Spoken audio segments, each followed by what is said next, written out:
truth is the most convincing story that maps onto reality, and that's why the central narrative is falling apart. Right now in the United States, people should not be walking around with masks. We must see the central narrative for the fiction that it is. We are Americans. While elections are sometimes messy, this was a secure election. The founders began the fight for human liberty and self-governance, and it's up to us to finish the job. I'll tell you what, we are in a truth emergency right now. This is the end game.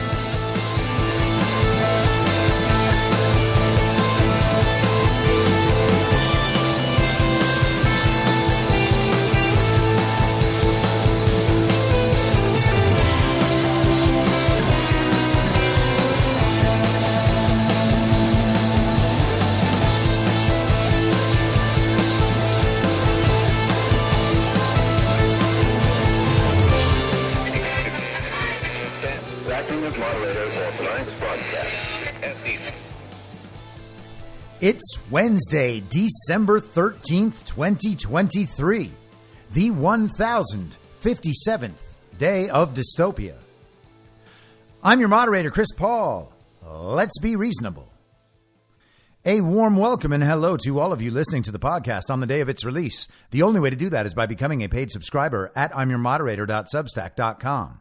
You can do so for as little as $50 a year or $5 a month, and in doing so, you will be supporting me, the work I do, and this show as it expands. And if you can't, or you simply don't want to, continue listening to the podcast for free a couple days later on a wide variety of podcast platforms and, of course, Rumble. All I ask is that you share it with your friends. You can find the links to the podcast, the writing, the social media, and the merch site by visiting linktree.com/I'mYourModerator. Now, it seems pretty clear that we are in a phase of mass disclosure right now. There are stories being blasted throughout the normie sphere about a lot of things people didn't think would ever break through into that central narrative bubble. Stories that we've talked about for a long time, rerun after rerun after rerun. And we sit there shocked thinking, how can people not realize this yet? Now, every time we have one of these rerun cycles, more people do wake up, but it still never seems to reach this critical mass of understanding to the point where we can actually move on to the next step in that narrative's process. Now, a lot of that is because the mainstream media will not discuss certain subjects, and people who we imagine to be on our side avoid them completely or kind of make light of them if and when they actually mention them, which is not often. They make important subjects seem like they don't matter at all.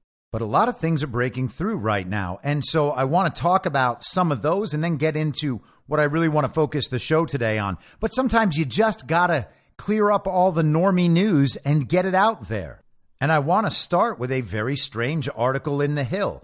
This is an actual headline in an opinion piece in The Hill, which is a mainstream outlet. Joe Rogan thinks it's a very fair and balanced independent outlet, or at least that's what he was saying a year or so ago. Maybe he has learned since then, but that's ridiculous. There has never been any point at which The Hill is a serious and unbiased news outlet. Here is the headline, and this is from Mary Beth Pfeiffer and Dr. Pierre Kory, who himself appeared on Joe Rogan's podcast back in 2021 to talk about ivermectin. But the headline, this is bigger than COVID. Why are so many Americans dying early? Food and Drug Administration Commissioner Robert Califf recently took to X to mourn the catastrophic decline in U.S. life expectancy. But his post, which hit on smoking, diet, chronic illness, and healthcare, ignored the obvious. People are dying in abnormally high numbers even now and long since COVID-19 waned.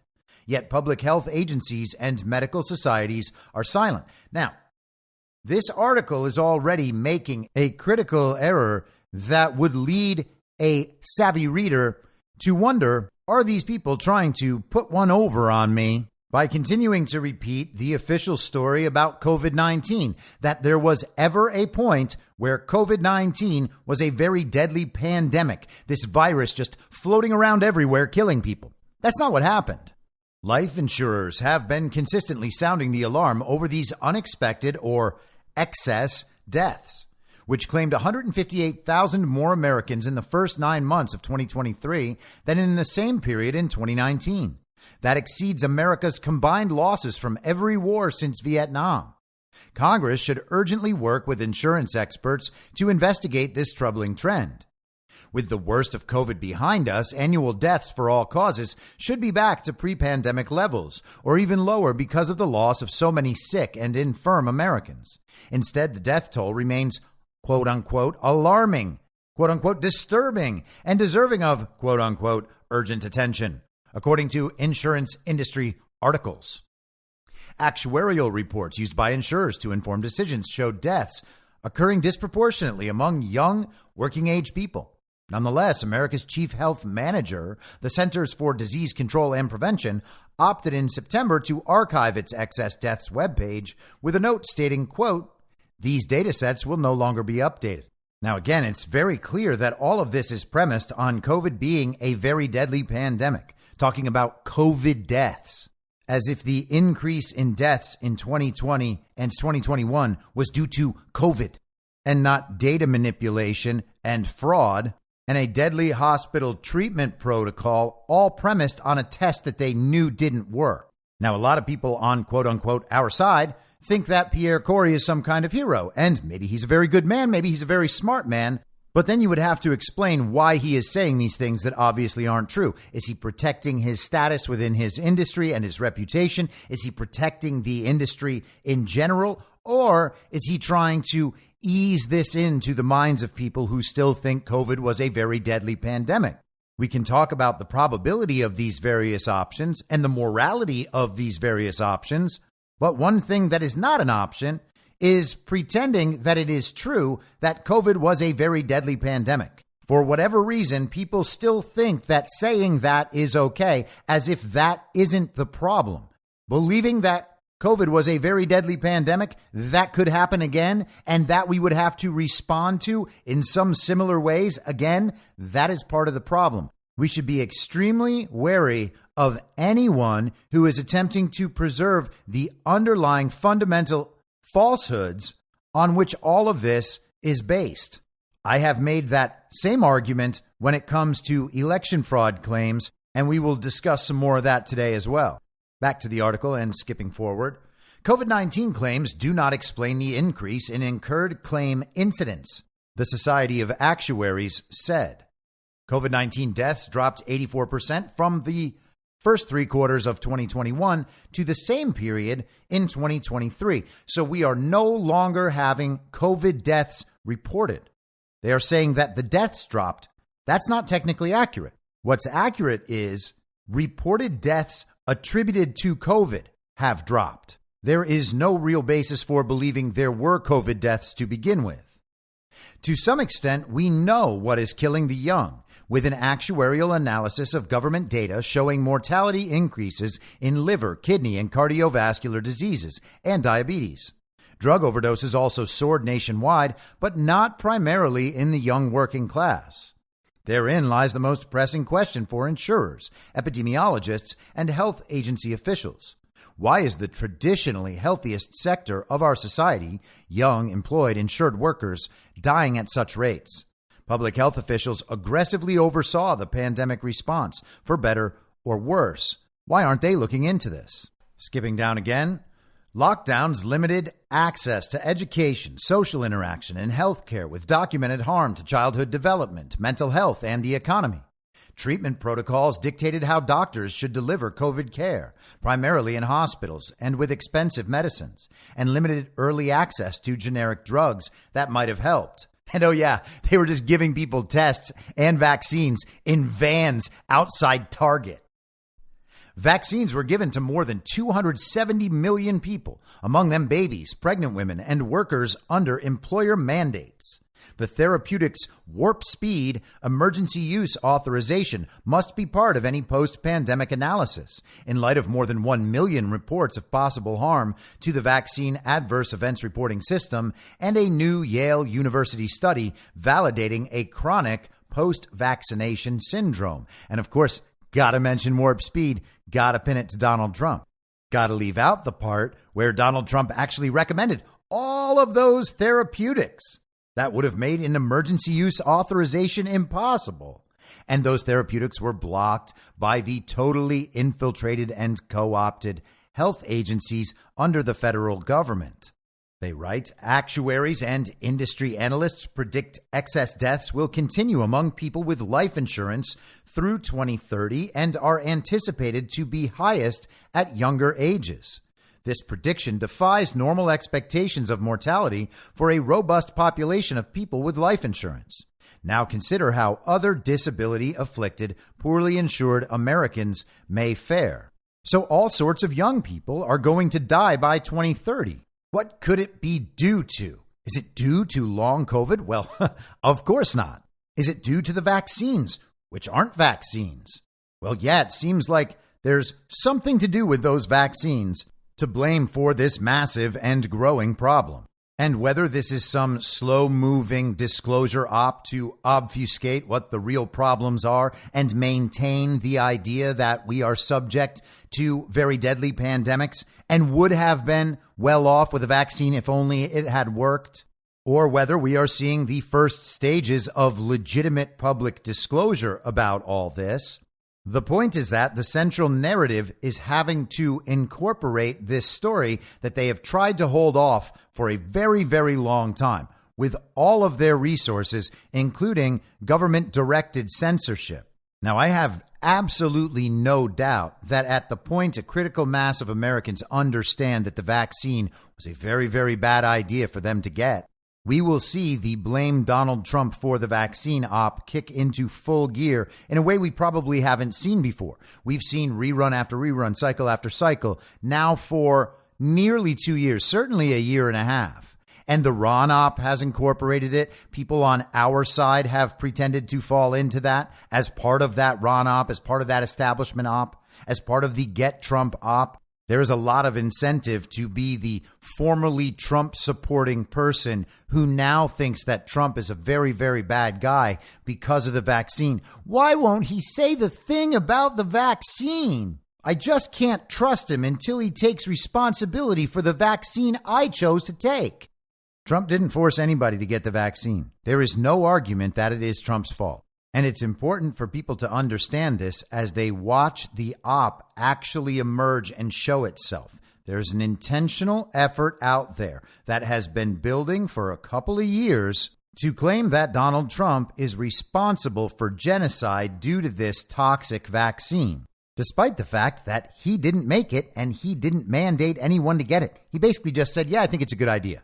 It's also kind of remarkable and, to me, hilarious that many of the people trying to get Trump to take on the full responsibility for the vaccine with some claim to moral necessity for him to do this, those same people are like, well, okay, I guess if he does win the Republican nomination, then I will vote for him. But in the meantime, I'm going to let everybody know that he was a participant in genocide. Like, oh, so you're going to vote for the guy that participated in genocide if he has a little R next to his name in the presidential election next fall? Is that what you're saying? So it's not that genocide is a deal breaker for you. It's just a negotiation tactic to get your guy over the finish line. And of course, they forget that Ron DeSantis actually had televised events where he was sticking needles in the arms of 94-year-old World War II veterans and Holocaust survivors.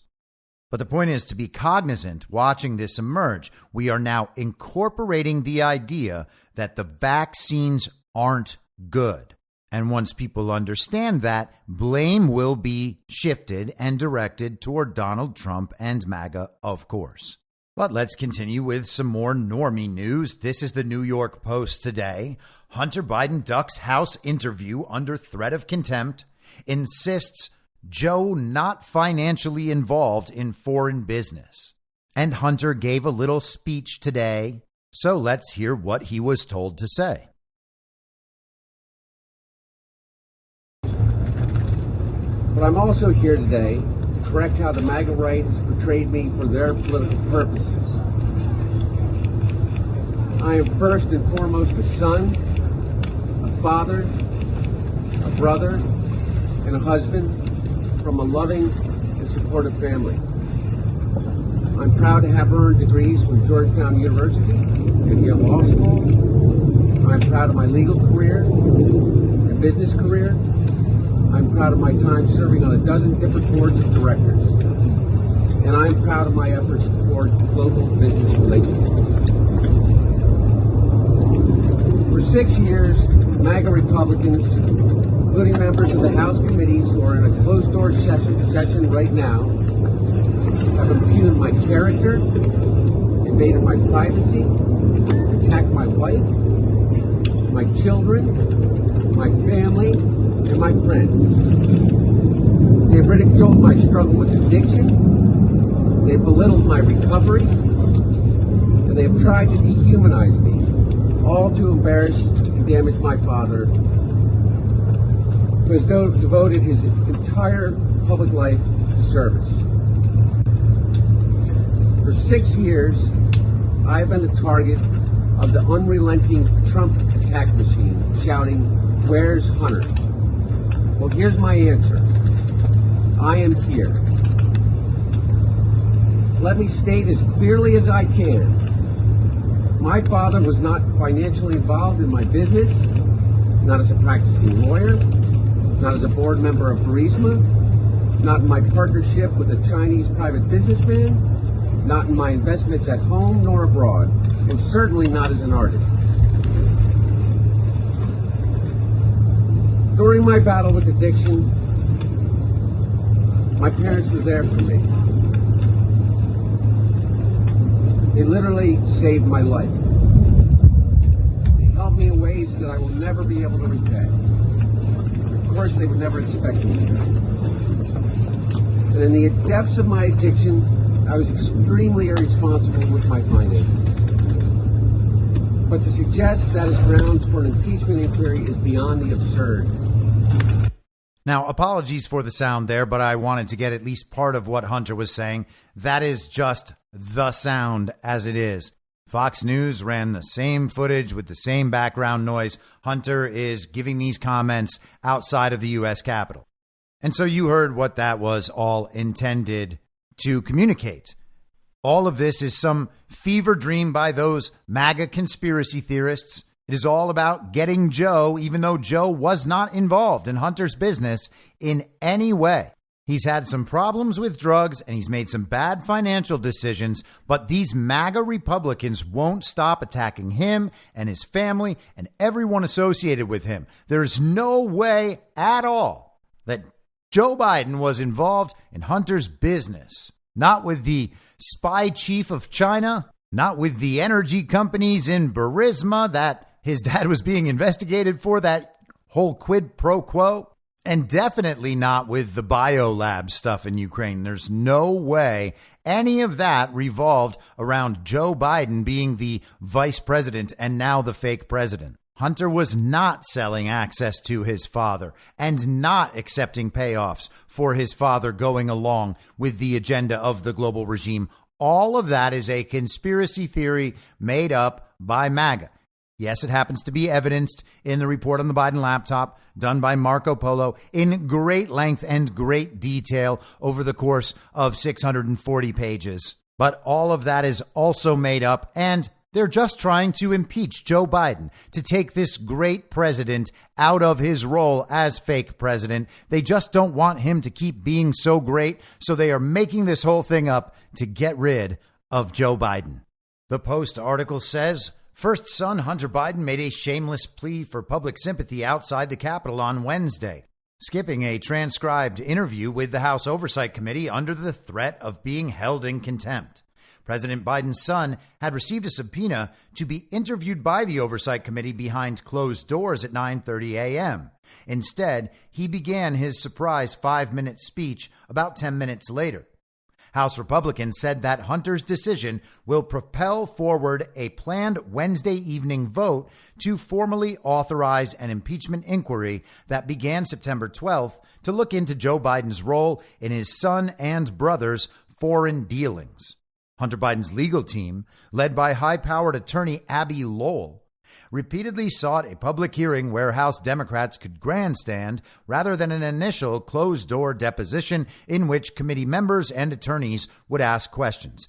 Now, I think there's a large chunk of the community that believes Hunter Biden has been well under control for quite a long time at this point. Whatever testimony Hunter might give to Congress, whatever information he might divulge, all of that has already been collected. It is extraordinarily unlikely that committee testimony and committee hearings would produce any new information whatsoever. It is just a public show for public disclosure so that the public begins to or continues to understand that, yes, Joe Biden, the fake president, is indeed corrupt, as had been reported for the nearly 45 years Joe Biden had been in politics before he started running against Donald Trump. This is not a MAGA conspiracy theory. Joe Biden has always been corrupt. Joe Biden does not represent the people of the country. Joe Biden's constituents are corporations and global powers whom he has always served.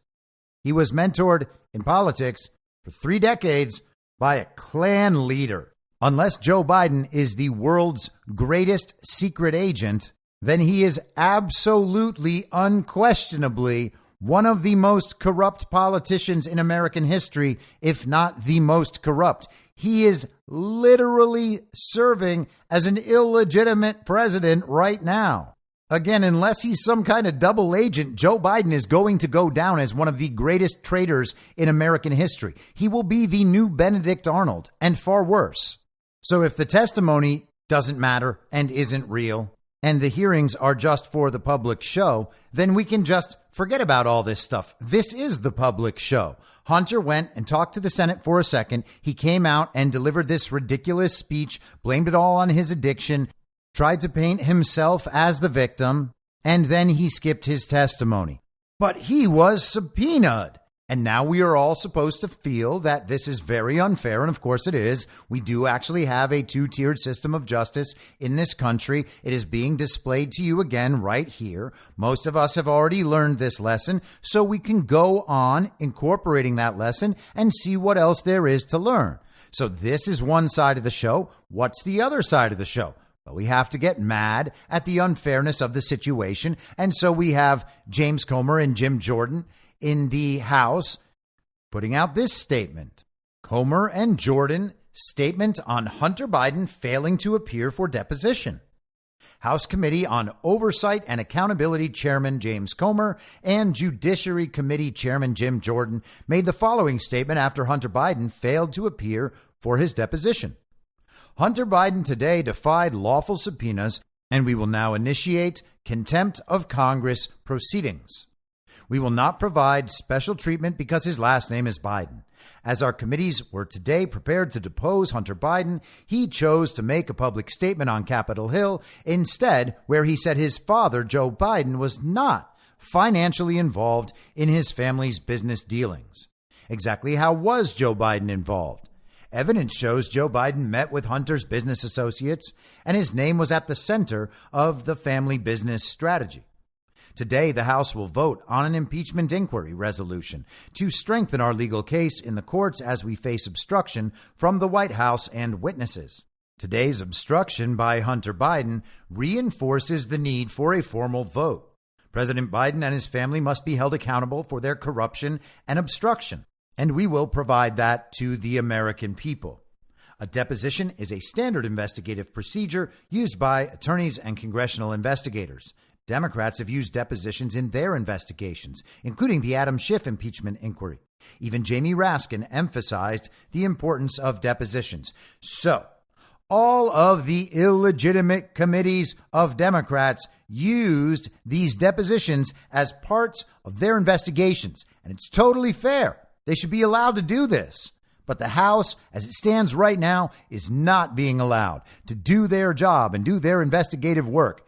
Everybody needs to understand that. Is it because the House is completely and totally illegitimate? Not according to these stories, but I guess we'll find out more about that in the future. Are the investigations going to fall apart without Hunter Biden's deposition before Congress? No, of course not. Why would anyone depend on an illegitimate body of unelected regime political stooges to actually do this investigation properly or see that anyone in power is held accountable. No one should trust them. And if you were one of the people who was directing things behind the scenes throughout this entire situation, you wouldn't trust them. You would not let Hunter Biden go be deposed by these clowns. And we are quite clearly seeing that he will not be deposed. Now, recall back to the middle of 2022 when we had the illegitimately formed sham January 6th committee and their primetime TV spectacular produced by an actual television producer. It was a TV show for the country. It was not a real congressional committee. It was not formed according to House rules. But despite that, they subpoenaed Peter Navarro and Steve Bannon, who did not appear before the sham and illegitimate committee, and then they were pursued and held in contempt of Congress for not showing up. Now, of course, they would not show up for an illegitimate sham committee, and once their appeals process is concluded, it is a near certainty that they will be released from any culpability for any wrongdoing because, of course, the committee was illegitimate. No one should be required by law to show up and testify before an illegally formed body. But the important part, in a narrative sense, is that precedent was set. If you don't show up for a deposition when you are subpoenaed by Congress, then you will be held in contempt and prosecuted. Peter Navarro was placed for a time in leg irons. He and Steve Bannon were treated like criminals for not doing as they're told by an illegitimate government committee. But as usual, we will approach this in two ways. We can understand that Hunter Biden's deposition to Congress is not needed in any way, so that doesn't matter. Joe Biden is not a legitimate president and should not be impeached. I would imagine that the impeachment vote will fail tonight, probably by 1 or 2 votes. Everyone will freak out at the Republican establishment. They will talk about Mike Johnson's leadership. We're going to get the whole thing. We're going to be told how Hunter never had to show up for his deposition, and now Joe Biden will not be held accountable. We're not even going to get this impeachment inquiry. And hey, maybe we will, by the way. I still believe there is virtually no chance we're going to proceed to an actual impeachment, and I hope we don't. Joe Biden's not legitimate, and there's no way of convicting him on that impeachment and removing him. Not that that would be beneficial anyway, but we're not going to see those things happen unless, of course, that impeachment proceeding will be the public disclosure about Joe Biden and he'll stay in office. Hey, that's what we saw with Donald Trump. Maybe we will see the exact reverse. If that's what it takes for everyone to see the uniparty in full bloom, then so be it. But on the surface level, we get yet another example of the two-tiered system of justice, and we get the entire public understanding at the same time Hunter Biden is just ignoring congressional subpoenas, and he and his father may well evade accountability for a career of political corruption and criminality. All these things that people wanted to ignore, the things that people wanted to pretend were not true about the Bidens when they voted for Joe Biden, all of that is being thrown right in their faces. The entire public can see it. What does it look like right now for someone to deny the problems of Hunter Biden and the corruption of the Biden family? I often talk about a dinner party, 10 people. Think about how those people would react if someone brought up Hunter Biden and the evidence of his dirty foreign dealings, the drugs and the hookers, the guns and the taxes, the involvement of Joe Biden and James Biden and Sarah Biden and many of the kids. 3 years ago, it would have only been someone like you or someone like me actually saying that, and everyone else would be silent. Oh, I don't know if that's true. Oh, I don't know if that's true. Because 3 or 4 or 5 or 6 people at that table would never believe it. Joe Biden was the hero. He was the guy who was there to take down that bad orange man. But nobody is going to take the Biden side of things now. I mean, yes, maybe if you're around a bunch of real shitlibs, but if the table of 10 has even a few normal people among them, it is very unlikely that some pro-Biden person is going to stand up and defend the Bidens, because they know that everyone else at the table knows The proof is all there. They've seen it. They've seen the stories. They've seen the headlines for 3 years. They know that where there is smoke, there is fire. The denials at this point sound completely and totally detached from reality. Now think about what we have so far. We have the disclosure beginning on the dangers of the vaccines and these excess deaths. That's now coming into the mainstream understanding. It is going to be unavoidable. People will just have to deal with that as a reality in the world. Most people have. And that is why so few people got the last COVID booster, or whatever they're calling it. The new updated shot that's not a booster. This is for special things. What we are seeing is the understanding of what, quote unquote, everybody knows is shifting. Before, everybody knows that the vaccines were okay and that the problems were either a conspiracy theory or really rare. Now that is becoming unavoidable. Same thing with the Hunter Biden stuff. It was a conspiracy theory. The laptop was Russian disinformation. Joe Biden wasn't involved. This is just a Hunter problem, and Hunter's not the president. Hunter's an addict, and maybe this is nepotism, but come on, everybody does a little nepotism sooner or later.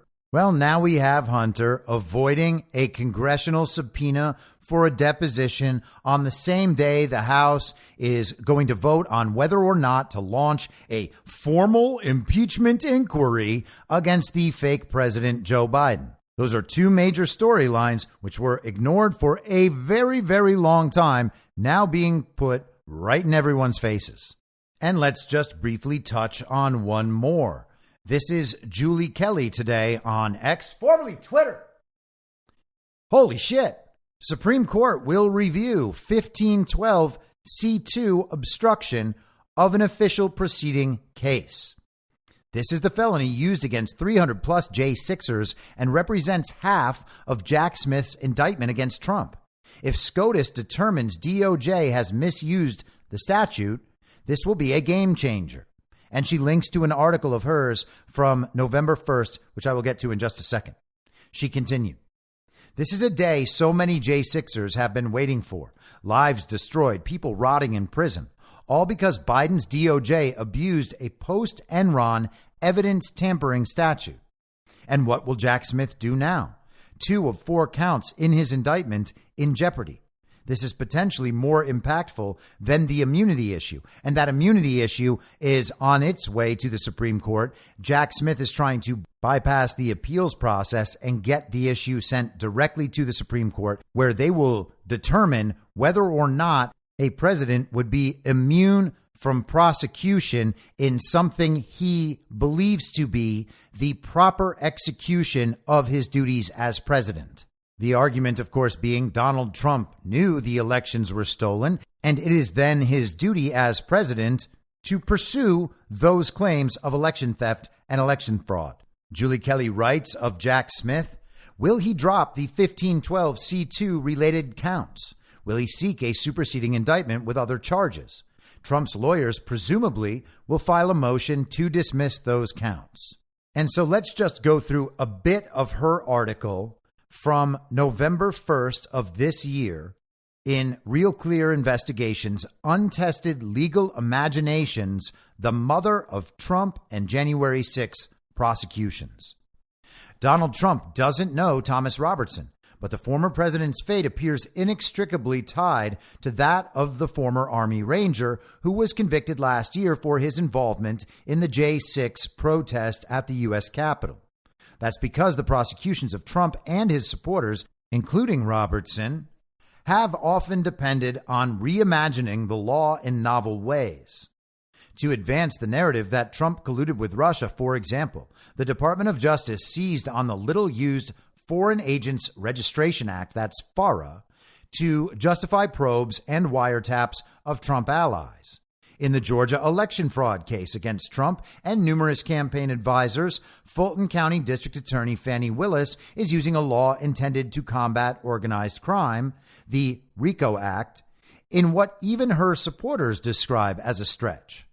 In Washington, D.C., Prosecutors are using a financial crime statute passed by Congress in 2002 in response to the Enron scandal to bring felony charges against hundreds of January 6th defendants, including Trump and Robertson. Lawyers for both and for other J6 defendants argue the law is being misapplied. The controversy could soon wind up before the Supreme Court, and that is the announcement today.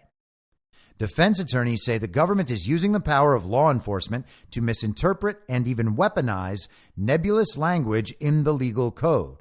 In 3 separate motions filed on October 23rd, Trump's lawyers repeatedly raised objections based on the vagueness factor of the 4 counts in special counsel Jack Smith's January 6th criminal indictment against Trump. Those 4 charges are conspiracy to defraud the United States, conspiracy to obstruct, conspiracy against rights, and obstruction of an official proceeding. President Trump's alleged conduct, publicly and politically disputing the outcome of the election, attempting to convince Congress to act, and allegedly organizing alternate slates of electors, falls outside the plain language of the charged statutes. John Lauro, Trump's lead attorney in the January 6th case, wrote in a motion to dismiss the charges.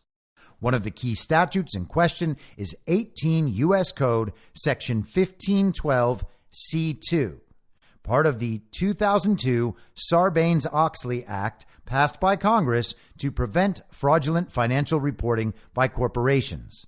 The statute was meant to close a loophole in other obstruction laws related to the destruction of evidence, but left open to the interpretation the terms corruptly and official proceeding in the following passage, to the point where, defense lawyers claim, it can be used to criminalize political activity. And here is the citation, 18 U.S. Code 1512. Whoever corruptly alters, destroys, mutilates, or conceals a record, document, or other object, or attempts to do so with the intent to impair the object's integrity or availability for use in an official proceeding, or 2, otherwise obstructs, influences, or impedes any official proceeding or attempts to do so, shall be fined under this title or imprisoned not more than 20 years or both. Julie Kelly writes, DOJ's legal basis rests on the argument that the joint session of Congress held on January 6th to debate and certify the 2020 election was an, quote, official proceeding, end quote, as opposed to a ceremonial gathering. Those who interrupted Congress, prompting a 6-hour delay or planned to disrupt it, committed that particular obstruction felony, prosecutors contend. So the validity of those claims is now going to the Supreme Court.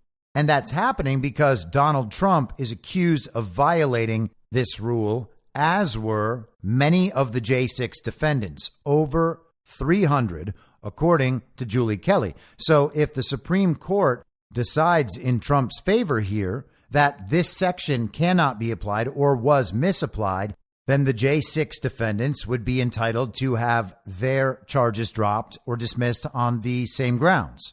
And Julie Kelly's article continues. It's actually fairly long, a fairly in-depth explanation of these claims under 18 U.S. Code Section 1512C2. This is what she said a couple hours later on X, formerly Twitter.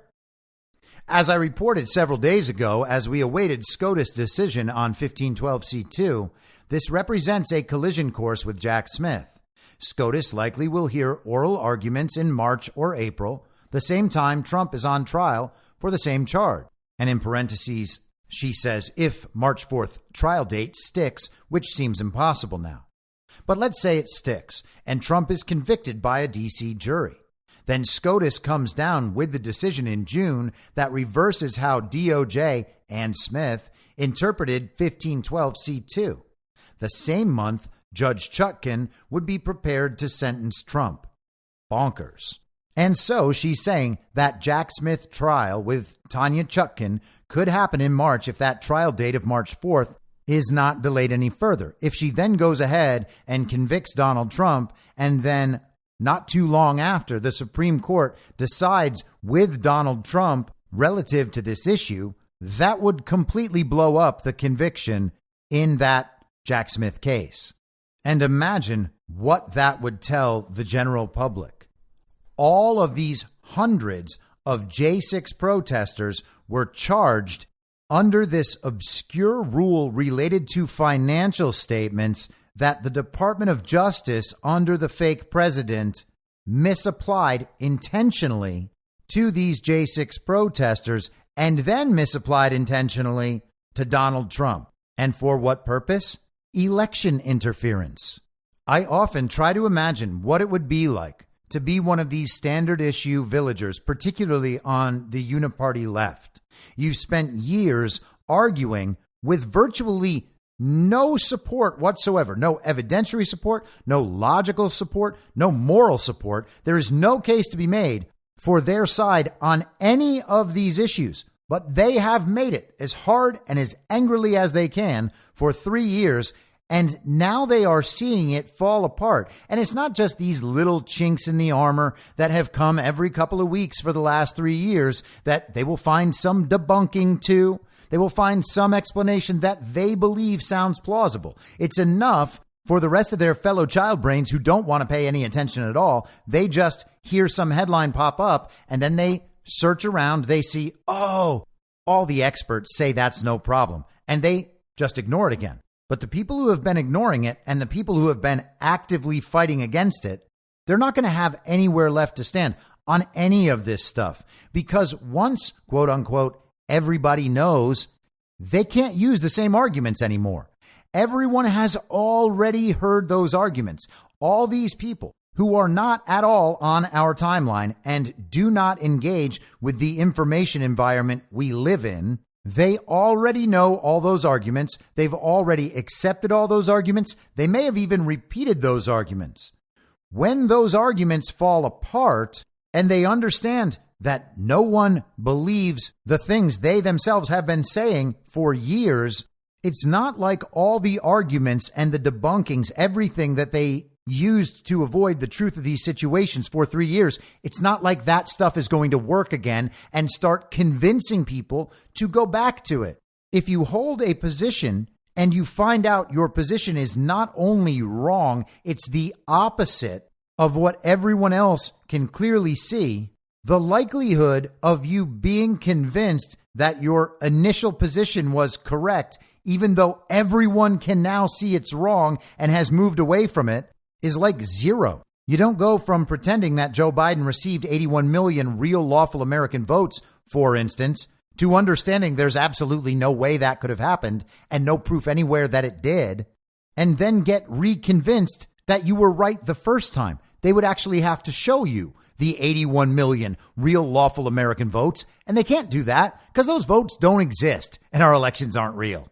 And things have already progressed irretrievably in that direction. That is why the direction of the understanding, the direction of what the collective mind is believing, that can't be reversed. People are moving from bad positions to good positions. There is no way to re-support the bad position and bring people back to it. So what do you need to do if you're the regime and you still want to keep people penned in? You still want to keep them within that central narrative bubble. Well, the bubble has to expand to account for and contextualize where the collective mind is going.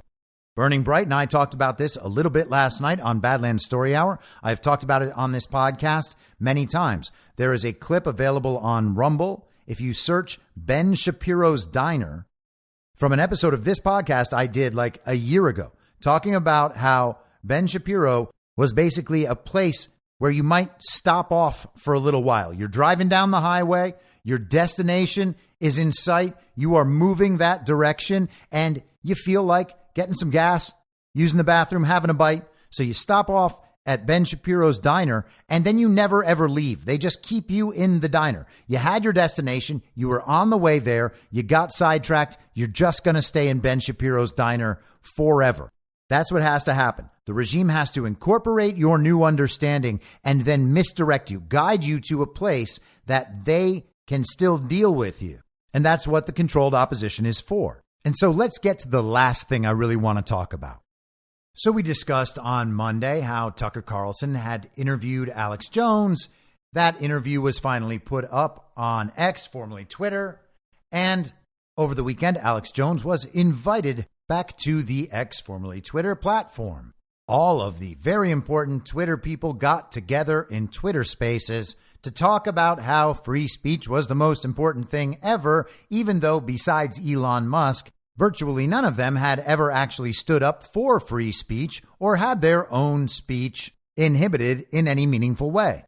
Tucker Carlson then announced the beginning of the Tucker Carlson Network, a subscription service. You would pay $9 a month for the Tucker Carlson cinematic universe of content. And hey, maybe that's a good thing. I still hold out some optimism for Tucker Carlson, and I wish him luck and a great many subscribers at $9 a month for his content. Not everybody really wants to get down in the dirt and the weeds and figure out what's going on. There is a market for slightly edgy, uniparty right, normie content. And if Tucker is able to bring them all out of that into the real world, then congratulations, Tucker.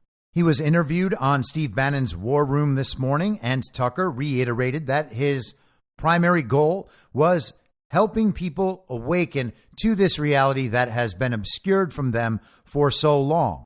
And Tucker said that he also has gone through that awakening process. He was raised in that kind of DC elite environment and the media elite environment. It was all he knew. And over the course of the last 2 decades, he has progressively woken up to the fact that much, if not all of that, was a lie. So he's saying all the right things, except about election fraud.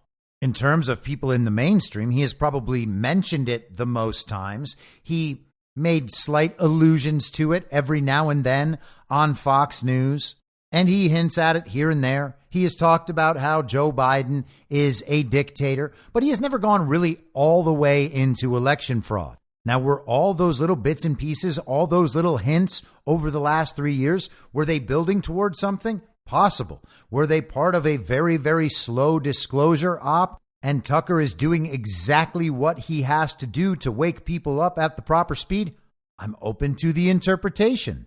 But the election fraud thing is the most accurate litmus test I've seen, and it is a very, very important one if you are trying to figure out who is an ally and who can be trusted, who is pursuing the proper goals, and who has a legitimate commitment to truth. Because if you're going to go along pretending that Joe Biden actually received 81 million real lawful American votes and our country has not been usurped, at least to the extent that any of this Joe Biden quote unquote presidency is real, then it's real hard to trust you, because all of the political analysis that one might produce is immediately null and void if you don't understand that our elections aren't real and that Joe Biden is an illegitimate president. It's actually mind-blowing to see the conversations that happen on X, formerly Twitter, about anything political, assuming that Joe Biden is a legitimate president and our elections can produce legitimate results and that we are just in a normal state of politics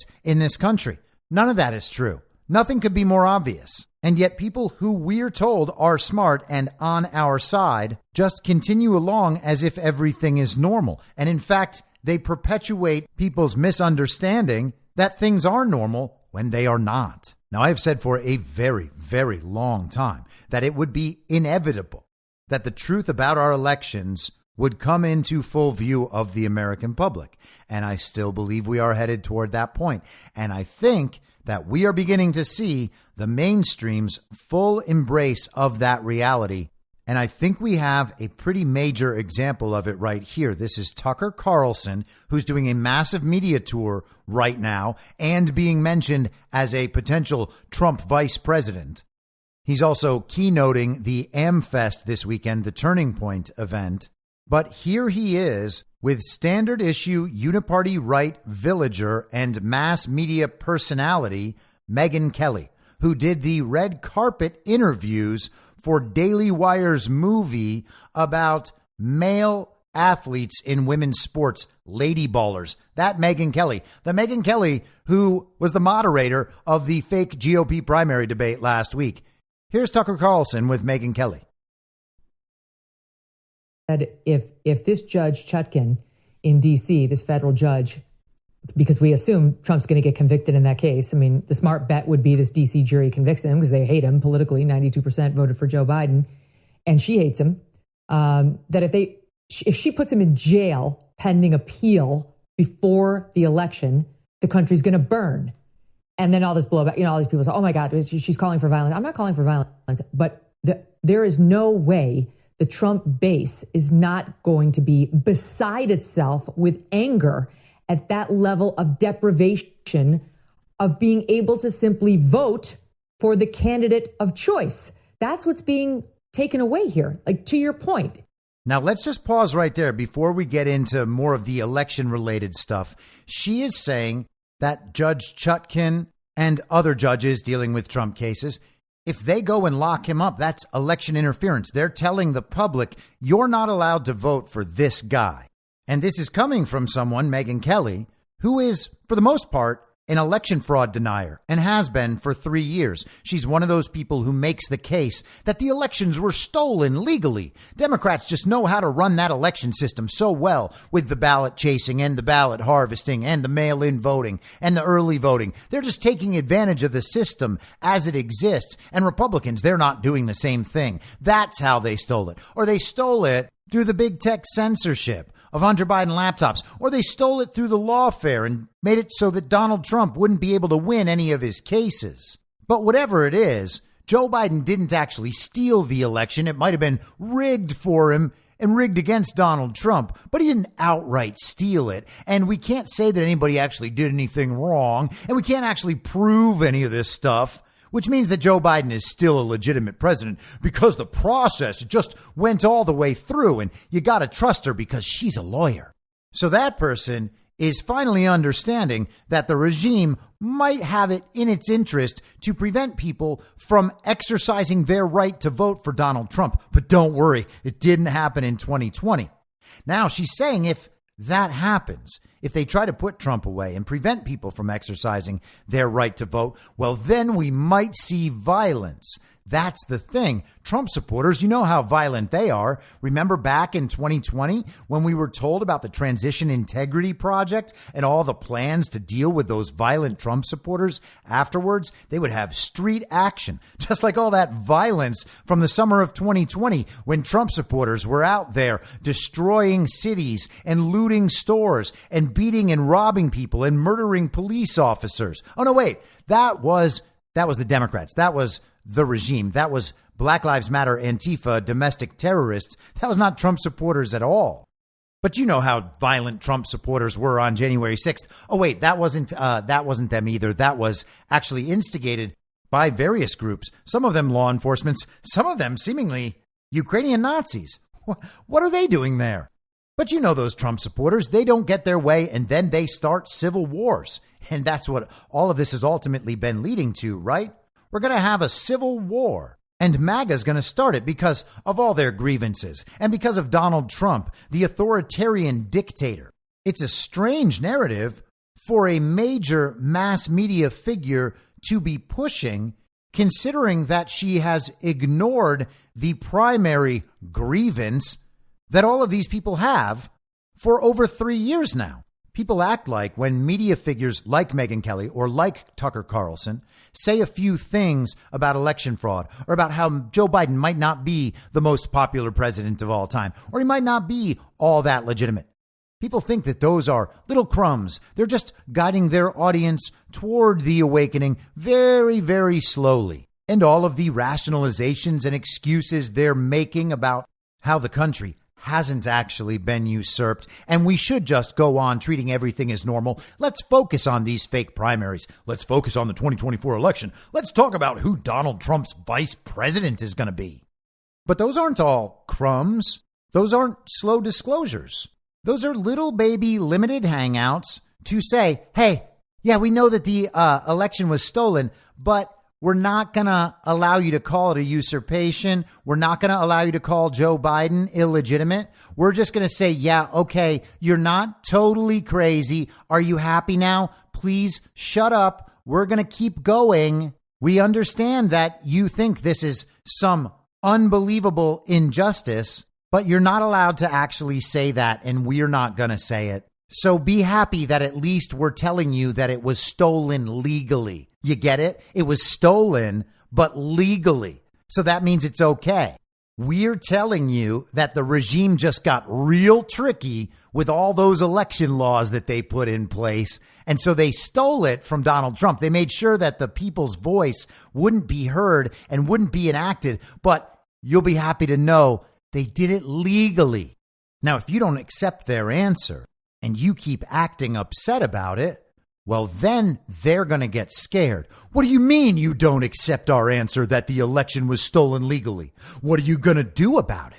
Are you going to keep saying it was stolen illegally and that the country was usurped? Well, if you keep saying that when we've told you we're not going to allow you to say that, I guess what is next? You're going to start violence? And that really is what's being pushed. We've heard Tucker and many others talk about how Donald Trump might be assassinated. And now we're talking about civil war, just so that people in positions of power who have been election fraud deniers for over 3 years now don't ever have to tell the truth or be held accountable. And that is what we are dealing with here. People in power do not want to be held accountable for the positions they have taken to support power, to increase their own power, to respond to the incentive and punishment structure within the party of false decorum. People with major platforms like these two and like Tim Pool and Joe Rogan and many of the other people we've talked about this week, they're making $1 million a week to lie to everybody, to keep everybody in the dark, to keep them trapped in an informational past. And they're figuring out ways to ultimately blame it on us for saying, hey, guys, that's not okay. We see what you're doing. We know the truth. We can see you're lying. And now you're saying that we are going to start a civil war after 3 years of doing this the right way and trying to communicate the truth about it to our fellow Americans and having that work. Now that you have to incorporate this narrative, it's going to be us starting a civil war. No. But it's not just normie newscasters who are doing this. Here is an upcoming film to be released in April 2024 from a great filmmaker, by the way, Alex Garland, who made 28 Days Later and one of my favorite films, Annihilation. He made the dystopian AI film, Ex Machina. He made the TV series about AI, Devs. He's just a brilliant guy, a brilliant filmmaker with a really interesting insight on this burgeoning technocracy. And I don't know whether he's a good guy or a bad guy. I just know that he has a very interesting and engaging way of illustrating the issues around these technological advancements and what it means for society in really powerful, gripping films. They just released the trailer for this film today, and here is the audio from that trailer. 19 states have seceded. The United States Army ramps up activity. The White House issued warnings to the Western forces as well as the Florida Alliance. The three-term president assures the uprising will be dealt with swiftly.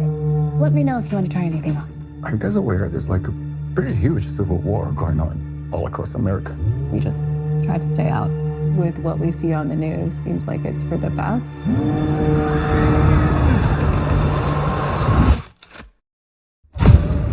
Citizens of America, the so-called Western forces of Texas and California have suffered a very great defeat at the hands of the United States military. Mr. President, do you regret the use of airstrikes against American citizens? They're moving to D.C. today. You need to go down there. They shoot journalists on sight in the Capitol. Every instinct in me says this is death. Blooded. Every time I survived a war zone, I thought I was sending a warning home. Don't do this. But here we are. There's some kind of misunderstanding here. What? Well, you're American, okay? Okay. What kind of American are you?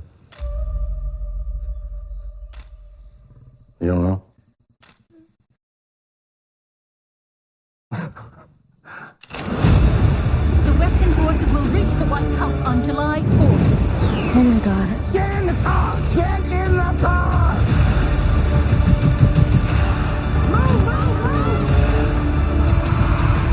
We're gonna have hang back.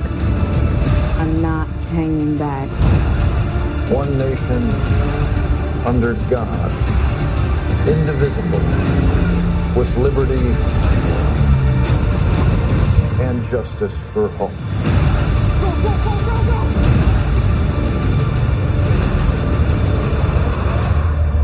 God bless America. Now, the movie looks awesome. I will absolutely go see that on opening weekend. There could not be a film that is more directly up my alley than that one. But that said, it's very, very weird to have that film dropping next year, the marketing push beginning for it right now. By the way, during that trailer, it flashes onto the screen, all empires fall. It's just a bit of a strange message to be going into an election cycle. And that has to be placed in context with the illegitimate government, referring to us as domestic terrorists. The consistent propaganda for 8 years now about how Trump supporters are mean and stupid and violent, and they have all these grievances, all of these imagined slights inflicted upon them by the elites, all these conspiracy theories that they believe because they're so stupid. They're all going to be violent, and they're going to be especially violent if you make it seem like they can't vote for Donald Trump, if you're going to take away their rights. And don't be confused about what this is. They're not giving us a warning about where things might go. They're trying to psyop us into a civil war because they are running out of options. How are they going to get the American people all back on the same page? And how are they going to seize again control over the United States of America?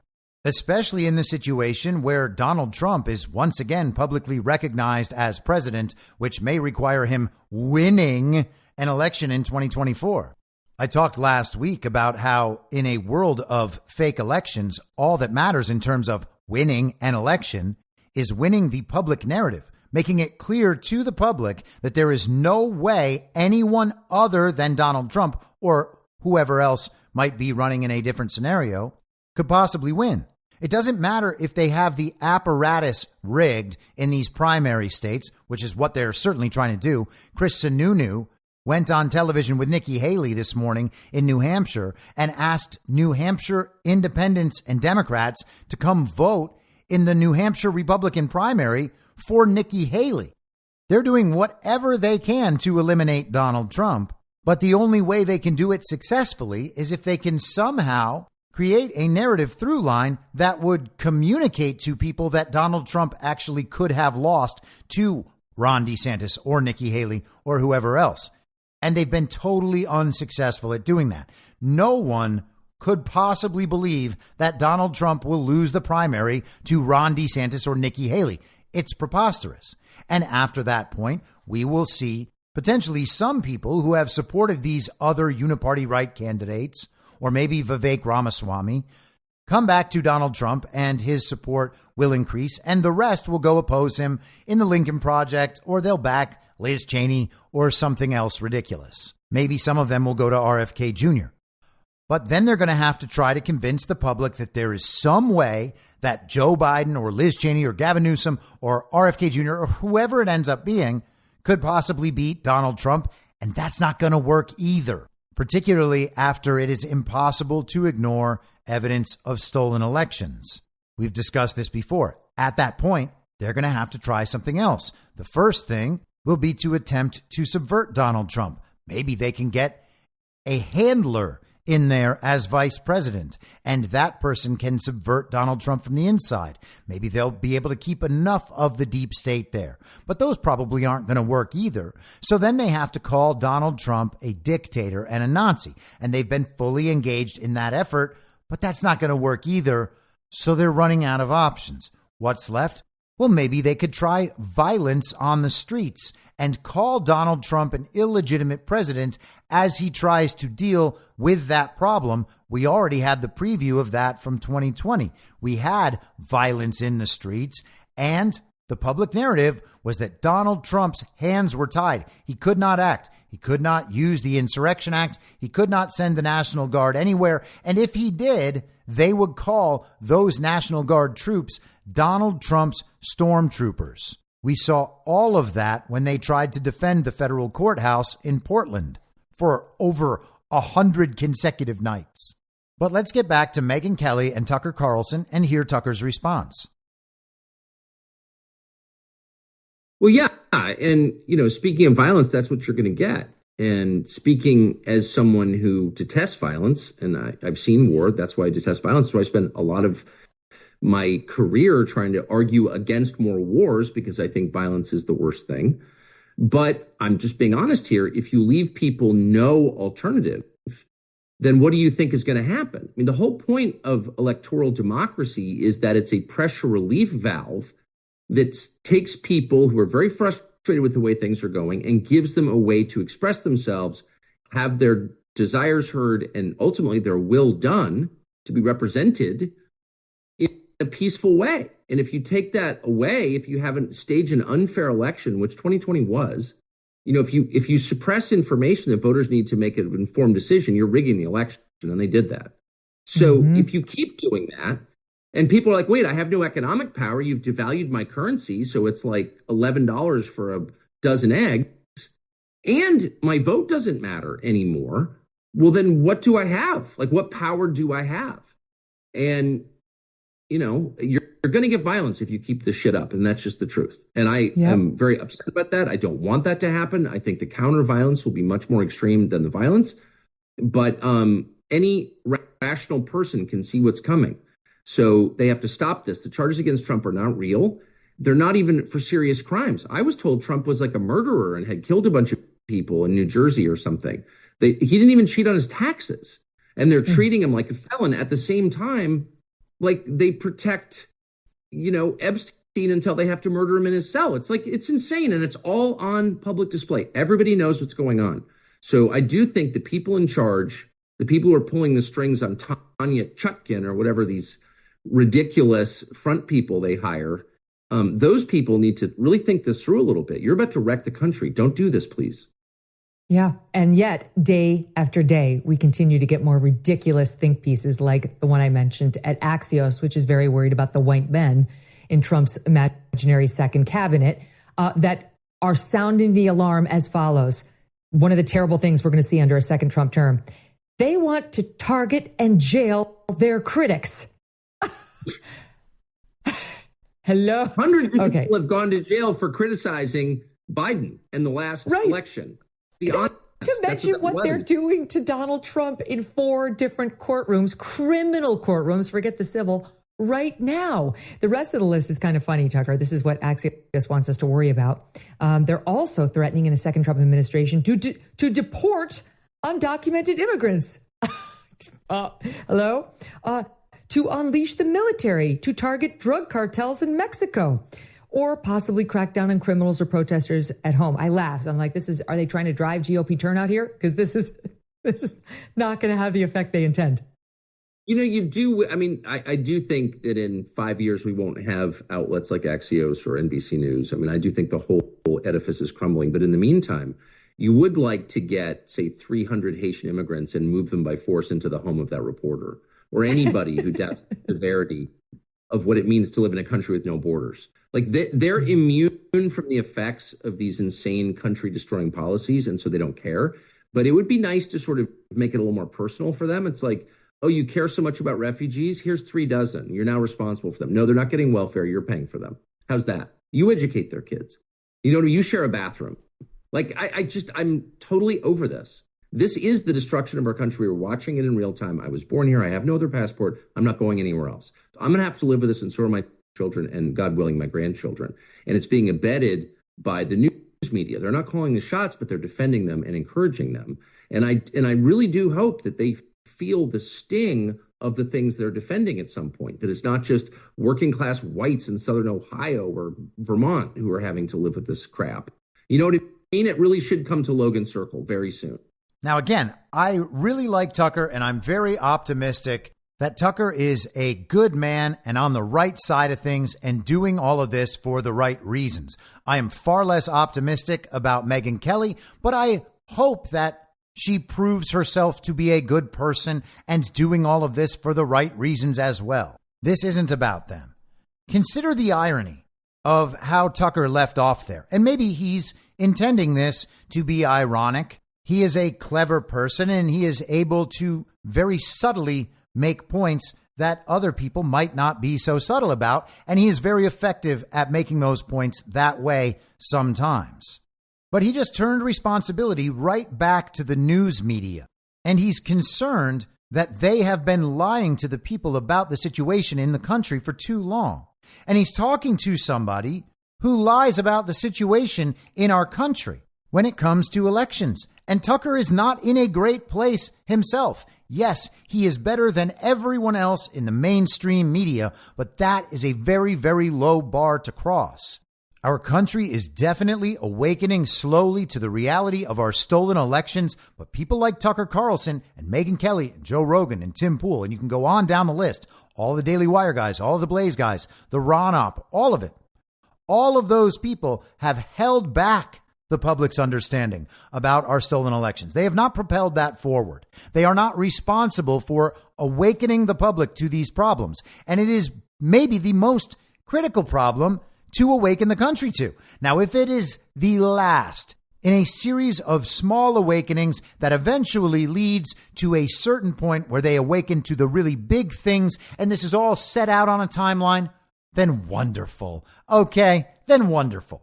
But we don't know that to be true, and we can't assume that that is true when we are guiding our own thoughts and actions and communications.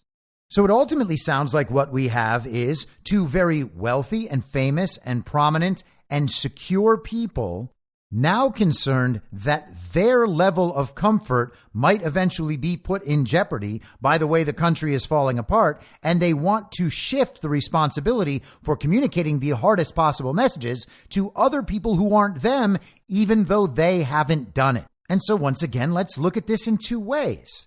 Is it a good thing that a conversation recognizing the reality of election manipulation and interference is going to be seen by virtually every politically aware, quote unquote, conservative that there is? Standard issue villagers on the uniparty right will very likely see or listen to this interview because both of these people are major media personalities in mainstream, quote unquote, conservatism. So to that extent, the election manipulation, election theft narratives are clearly beginning to break that central narrative bubble, and we are on a visible glide path toward the country finally understanding and beginning to incorporate into its thinking the reality of stolen elections in our country. All of that is good. On the flip side, there is clearly an op taking place, and we cannot know for certain whether that op is a good thing or a bad thing. You don't go from interviewing Alex Jones, having Alex Jones come back on X, participating in Twitter spaces with Alex Jones and Elon Musk and all the conservative influencers, announcing a new media project, a new media network, the week after we get reports and rumors about Tucker potentially being a front runner as Donald Trump's vice president, all of that murmuring, Tucker flying around the world to interview the leaders of the Sovereign Alliance, and that speaks very well to the optimistic interpretation about Tucker Carlson. Don't get me wrong. Again, I really like the guy. And then, of course, he's giving the keynote address at the major conservative political action conference this weekend. That's a lot of stuff happening all at one time while the talk of election fraud is happening, while the talk of potential assassination of Donald Trump is happening, while the talk of civil war is happening. All of these things are now converging and being pushed together. And it's wonderful that it's going to break into the public's common understanding. But it seems like that latent understanding, that latent sentiment about elections being stolen is now being misdirected. It is being directed into a place that it is controllable by the regime. Everyone is being directed into Ben Shapiro's diner. Maybe right next to Ben Shapiro's diner, Tucker has a hunting and fishing lodge, and Megyn Kelly has a little shop where she serves tea and sells crystals. It's all just right there off the freeway exit. And there's more than enough for you to do. You can stay there all the time forever. You never actually have to keep traveling down that road to the ultimate awakening because that won't matter. You'll be so happy. You can eat at Ben Shapiro's Diner. You have activities over at Tucker's Lodge. And for the ladies, you can sit around all day in an Instagrammable environment talking about how the magic crystals will fix all the troubles in your relationship life. It's basically the perfect place to ride out the Civil War in comfort, both mentally and physically. And that's what all these people want, honestly. Let's avoid the problems. That's why they've ignored the problems for the last 3 years and lied to us about what the cause of those problems is. Why would we bother getting to the roots of it if we can just exchange psyops all day and even psyop one another? There's an old saying, it's turtles all the way down, and that is based on this old story, and no one knows exactly where it came from. But the popular view is that it was said at a talk given by the philosopher Bertrand Russell. A lady proposed that the world rested on the back of a turtle. And the question was then, well, what is underneath that turtle? And she said, another turtle. And underneath that turtle was another turtle. And it was just turtles all the way down to infinity. I tweeted the other day that it is psyops all the way down, and it is psyops all the way down. And upon realizing it, then the question becomes, what is this psyop for? Who is behind it? What are the net effects? And what is the morality of it being psyops all the way down? And then, of course, you can get much more philosophical and spiritual about your conclusions to those questions.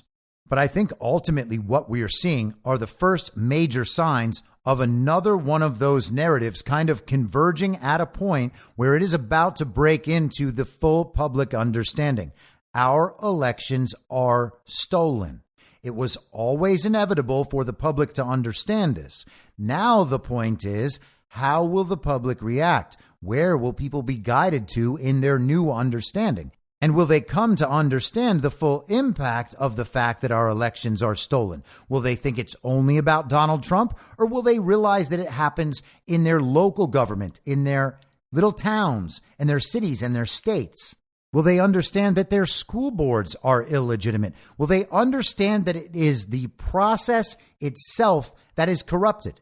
It was not a one-off thing to go after Donald Trump. It is the entire process, and the entire process must be reformed if people want to have faith in their elections. If we're not going to have elections anymore, if we're not going to have a government anymore, then fine, I guess we can begin thinking about what that would look like. But if we're going to have a government and we're going to have elections, then they need to be legitimate elections that can be checked and that are transparent. Because the public knowing that our elections are stolen and nothing being done about them is unsustainable. And that is where Megyn Kelly seems to be steering people. Well, if we actually get into all of this and understand all of it, well, then violence is going to break out. So maybe we should just understand that Trump had his election stolen from him. We'll just let Trump win, and then we'll move on from there. We'll try to retain the House and the Senate in Democrat hands. We'll tell people that what the American public wanted was divided government. They were frustrated with Joe Biden and his corruption. And it would have been better if Democrats had listened to the American people and replaced Joe Biden on that ticket, but they didn't. So Trump won. But the American people were worried about the potential for Donald Trump to be able to exercise his worst impulses. And so they put in a Democratic House and Senate through election fraud. This week, a local news outlet called Metro News, the voice of West Virginia, ran this headline. Gubernatorial candidate Mac Warner, quote, "The election was stolen, and it was stolen by the CIA." West Virginia's chief elections officer, now a candidate for governor, has again said the 2020 presidential election was rigged. The election was stolen, and it was stolen by the CIA.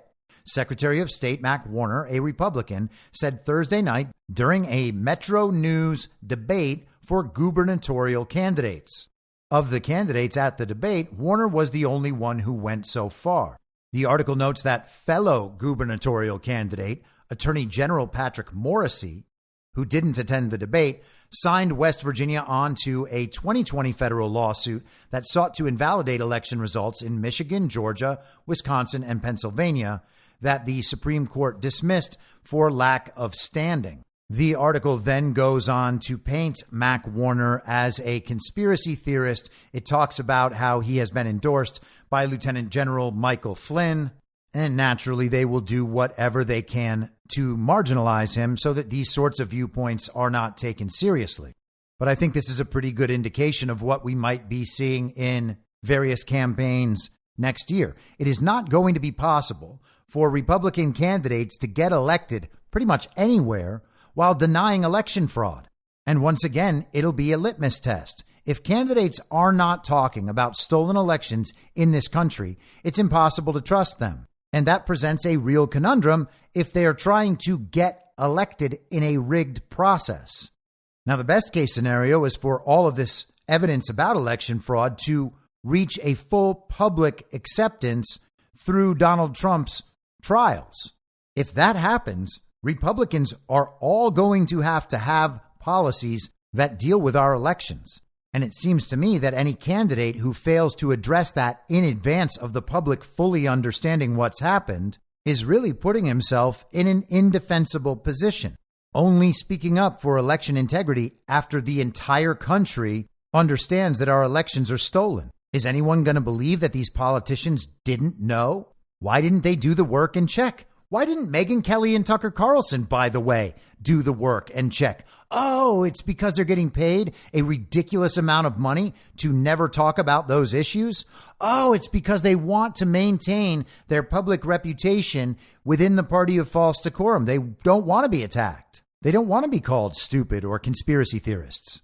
What else could it be? Are they just so comfortable that they didn't know? They figured, oh, everybody else has probably got this one right. It's probably just rumors. It's probably a hoax, just a conspiracy theory. It's just believed by all those dumb Trump supporters. No one's going to buy that. And then we have this from yesterday. This headline was absolutely everywhere, and Donald Trump highlighted this story as well. This is from the Heartland Institute, reprinted in Yahoo Finance. Heartland Rasmussen poll: 1 in 5 mail-in voters admit to committing at least one kind of voter fraud during 2020 election. When asked, quote, during the 2020 election, did you fill out a ballot in part or in full on behalf of a friend or family member, such as a spouse or child, end quote, 21% of respondents who said they voted by mail answered yes. Filling out a ballot for someone else is illegal in all states, although many states allow people to assist others with voting. Additionally, 17% of mail-in voters said they voted, quote, in a state where you were no longer a permanent resident, end quote. 17% of mail-in voters also admitted to signing, quote, a ballot or ballot envelope on behalf of a friend or family member, end quote. Both voting in a state where you are no longer a permanent resident and forging a signature on a ballot or ballot envelope are fraudulent activities that invalidate votes when caught by election officials. According to election data, more than 43% of 2020 voters cast ballots by mail, the highest percentage in U.S. history. Now, there were about 158 million, quote unquote, votes counted in the 2020 presidential election. 43% of 158 million is nearly 68 million votes by mail. And so 20% of that would be around 13.6 million votes. Further, 10% of all respondents, not just those who said they voted by mail, claimed that they know, quote, a friend, family member, coworker, or other acquaintance who has admitted that he or she cast a mail-in ballot in 2020 in a state other than his or her state of permanent residence. 8% of all respondents said a friend, family member, or organization such as a political party offered them, quote, pay or, quote, reward for agreeing to vote in the 2020 election. Taken together, the results of these survey questions appear to show that voter fraud was widespread in the 2020 election, especially among those who cast mail-in ballots. The article goes through a bit of the methodology and then relays some comments from members of the Heartland Institute. Here is Justin Haskins, their director at the Socialism Research Center. The results of this survey are nothing short of stunning. For the past 3 years, Americans have repeatedly been told that the 2020 election was the most secure in history. But if this poll's findings are reflective of reality, the exact opposite is true. This conclusion isn't based on conspiracy theories or suspect evidence, but rather from the responses made directly by the voters themselves. A democratic republic cannot survive if election laws allow voters to commit fraud easily, and that's exactly what occurred during the 2020 election. Although some progress has been made in more than a dozen states since the conclusion of the election, much more work is needed in most regions of the United States.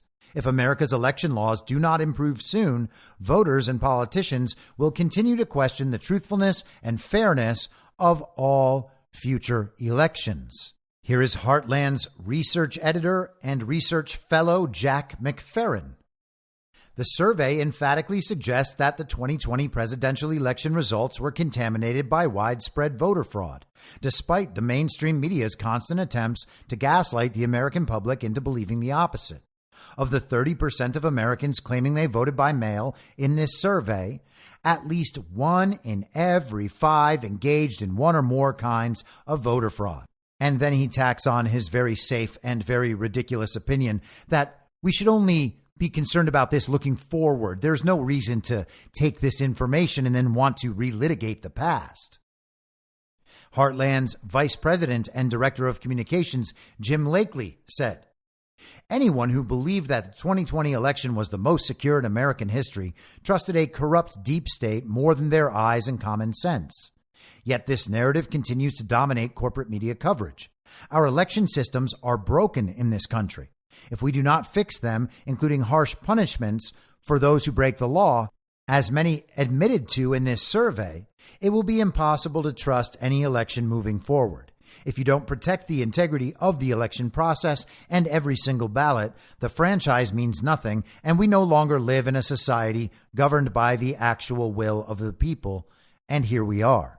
Now, I don't know about you, but I have the feeling that some pretty major things are happening right now. There is a massive shift occurring.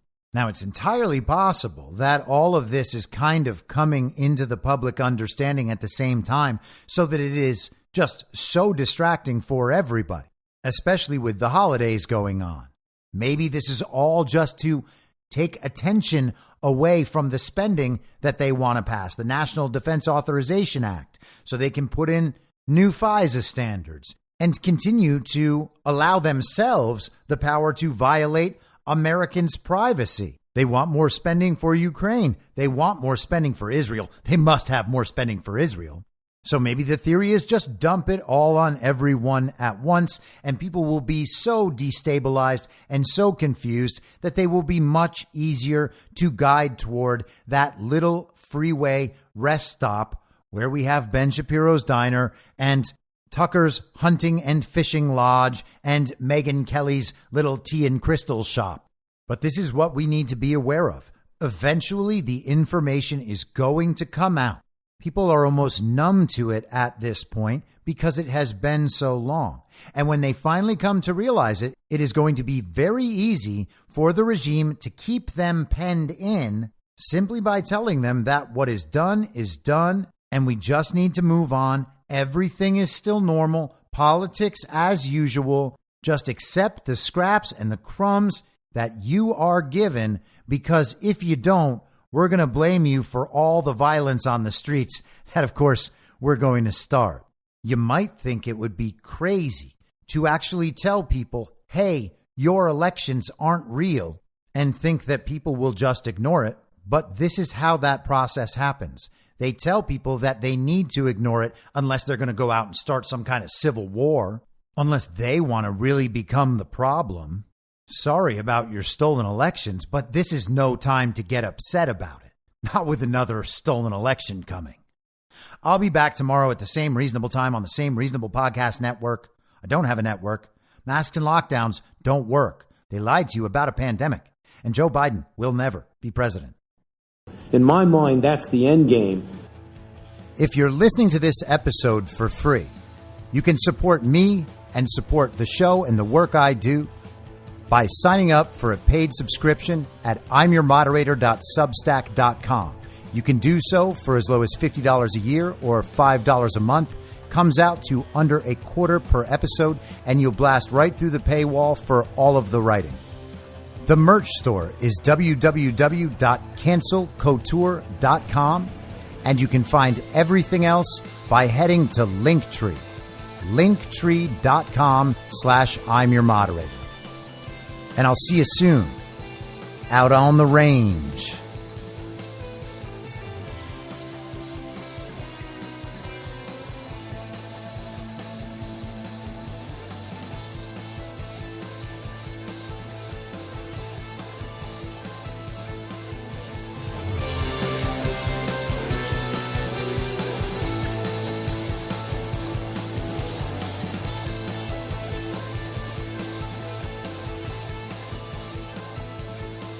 It's